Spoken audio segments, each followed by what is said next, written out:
little view of, that is a hunting house. It's got a couch, windows all around it. There's a road up here. Just give you all a view.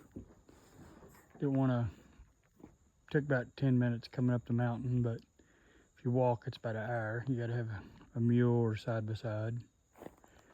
Want y'all to see that though. This is Lampkin Family Outdoors, and we'll get back with you shortly. Beautiful view, peaceful day. This is one good hunting area. There he is. Yeah, I think I'm gonna kind of put that on my camera, Dan. Yeah. Show y'all, if y'all see that right there, that is what's on the game camera. You see that black bear? It's got a white spot on it. That's all right. He's been right here. That was today. That's what we come up, check the trail cams. Always carry protection when you're out here in the woods. Not to hurt nothing at this time because season's not open, but make sure you always carry protection. A pew pew. Got a little 410 pew pew just for our safety. Not to hurt nothing. But when you're out here, make sure you always check top of trees when you get out and the ground.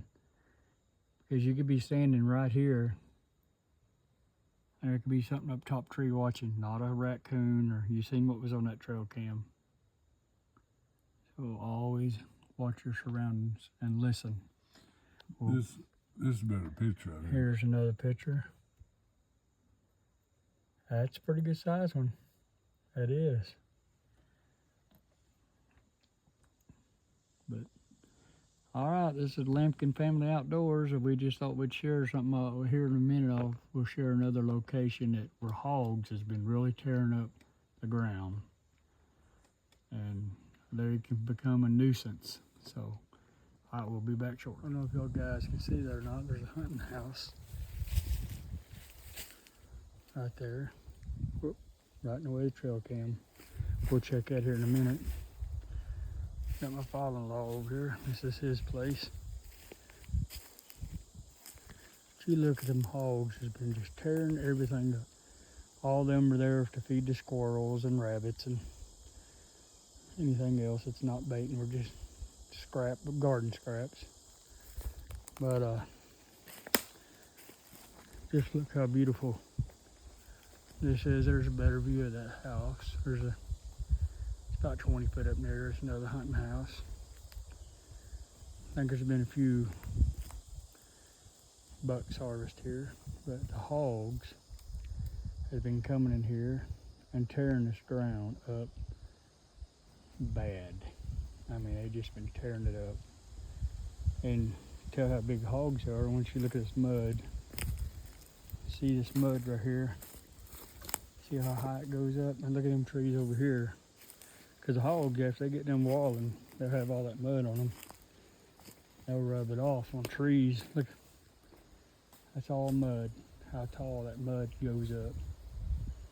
That's a big hog that wipes that mud up here. And they've been running right up through that trail. See that trail right there. But I just want to show y'all it's another good spot up here. I think there's like 200-300 acres here. Used to be all my wife's family's hill. I don't know all the situation, but when the early 1900s come, or early 1930s or something like that, it switched hands 2 or 3 times, and I think finally now it all become wilderness. If you know anything about Arkansas, you can hunt on wilderness, and them houses has been here before it become wilderness. That house and the one on the other clip, so they got grandfathered in. They won't be removed because they was here before it become national forest. I could be wrong. Don't quote me on all that, but it's just what we was told. But I just want to show you where the hogs has been tearing stuff up. I mean, Look at these tracks. Hog tracks. Some big old hog tracks. And I mean, we come up here the other day, one took off. The water was still moving and we heard it running, but we never got a view on it. But all right, guys, we'll get back with you. I'll try to film coming down the mountain, but you know, one spot is real rough and shaky too bad, but all right. Hey guys, I made it off the mountain. I was gonna film coming down off the mountain, but it's so rough. And last part of the video I showed y'all was where the hogs was tearing up pretty good up there. And it's beautiful up there. If I started walking from my house, it'd take probably about maybe an hour and a half, 2 hours, babe. Take longer than that because it's so uphill so far. And that hill was where my wife's grandma was born, on one of them curves up there. There's another little road up there. The cabin's still up there. It's a 2-story cabin. She was born in that cabin back, I think, 1920s or something like that. There's like 14 kids born in that cabin. And that was probably about a half a mile from where I showed you where the hogs was tearing up. But and I tell you what,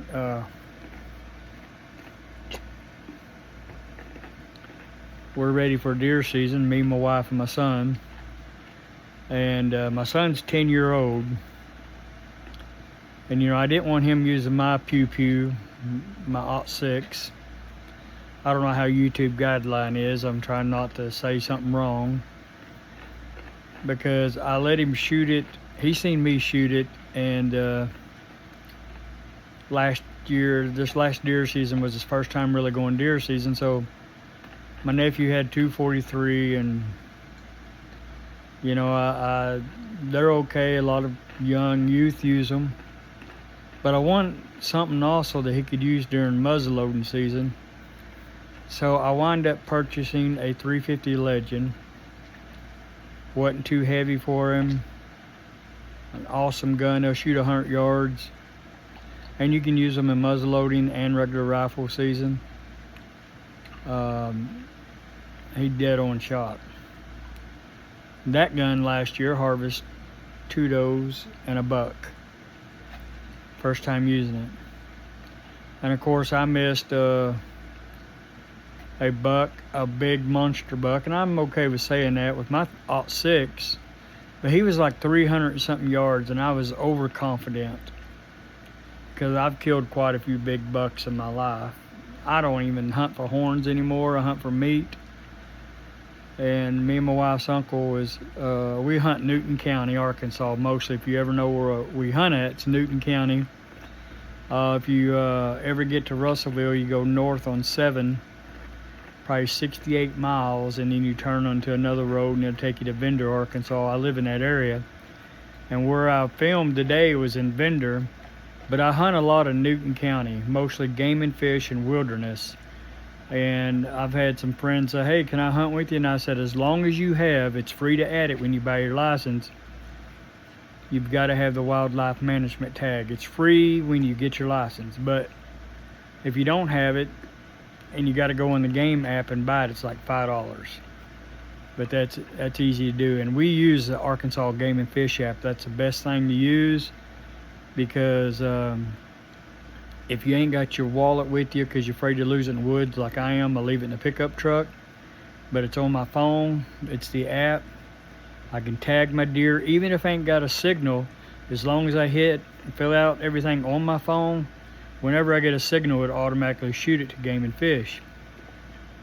And why I said that is because me and my wife's uncle was turkey hunting. And we had just 2 toms. They was coming up the hill. And we seen them probably about almost shooting range, and they both just split off and went left and right. Couldn't figure it out. All of a sudden, we thought it was a red coyote, a real big red coyote. Jumped right in between both of us and kept going. We knew it wasn't a fox, and it scared both of us, and we knew what was running them turkeys. So we got in my truck, went on down, got on Gene Rush Game and Fish, game warden stopped us, asked if we have any luck, and we was telling him about them turkeys. And I said, the biggest coyote I ever seen, and it had real red. He said, boys, I'm gonna tell you right now, this part of Arkansas, Newton County, Arkansas, by Moore Mountain, it's at the borderline of Searcy and Newton. He said, if you look on the website, this is the area for Arkansas has the largest red wolf population there is. He said that wasn't a coyote, that was a red wolf. That's why I always say carry protection with you when you're out in the woods. And this year, if you're not got a hunting license and you get caught on wilderness or game and fish without a $10.50 hiking permit, you will get a fine, and it's a big fine. But as long as you got your Arkansas hunting license, you can go on game and fish, wilderness, and I hunt a lot of game and fish. A lot of people don't like hunting game and fish because we hunt legal, and there is a lot of game wardens over there. So why would you fear about hunting game and fish if you're going to do it right? We always do it right, try to anyways. Everybody makes mistakes sometimes. But I changed my channel from Lampkin Family Homestead to Lampkin Family Outdoors because I want to start posting outdoor videos, because I'm a big hunter. My wife likes to hunt, my son likes to hunt. I don't hunt in a blind when I'm by myself, but when I'm with them, I do. If you got a 10-year-old boy that sits there in the woods, he gets very uncomfortable and wants to move around quite a bit, and old dad here gets a little aggravated, so I went and purchased a blind, one of them visible blinds, you can see through it, and it works excellent. But we love you guys. I just want to give you a little heads up about today, about I'm hoping to get all 3 of these videos together, because you'll see game camera. It's amazing what we caught on the game camera today. It was, the timestamp was, it was like 6:30 or 7 o'clock this morning when it came on the game cam. But like and subscribe. It's free to hit that that thumbs up. Do that, and God bless y'all and have a wonderful day. Bye.